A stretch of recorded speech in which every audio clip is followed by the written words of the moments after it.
On va voir le rendu de du papier aquarelle de chez Florence.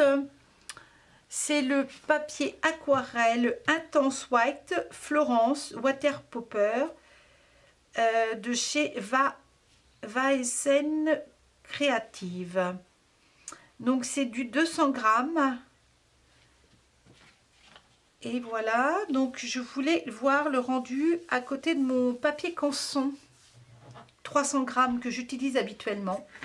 Et c'est vrai que pour faire mes découpes et mes embellissements, je trouve que le plus fin est quand même plus intéressant. Donc je vais prendre, pour faire la main, je vais faire la main avec...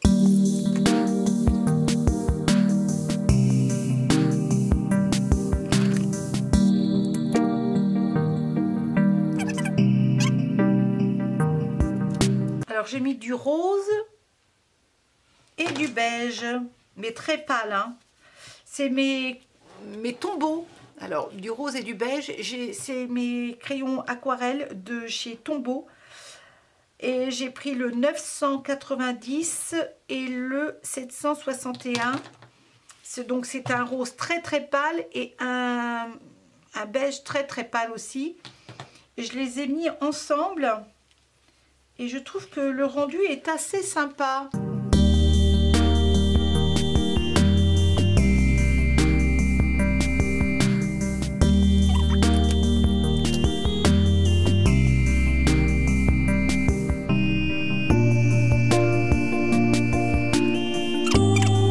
Donc le rendu me plaît assez.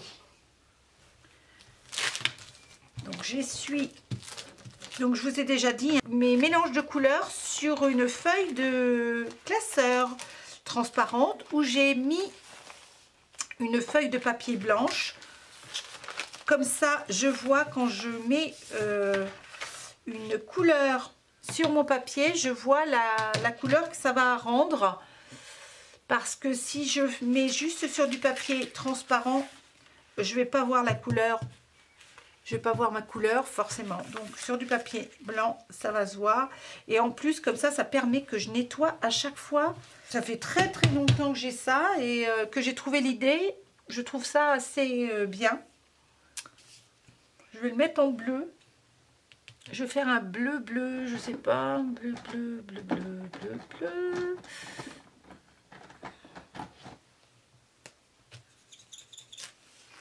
Un bleu turquoise. Vous voyez, quand je mets des couleurs, c'est vrai que ça se voit assez bien.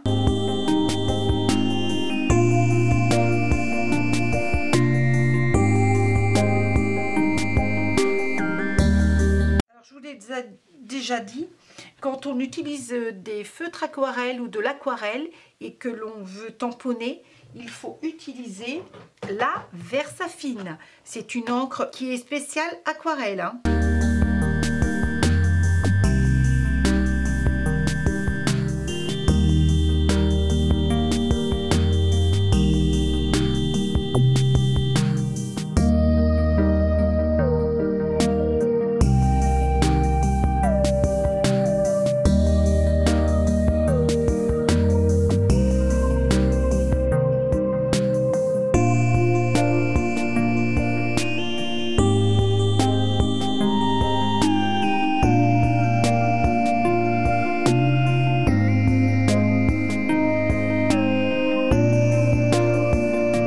Sympa le rendu, hein.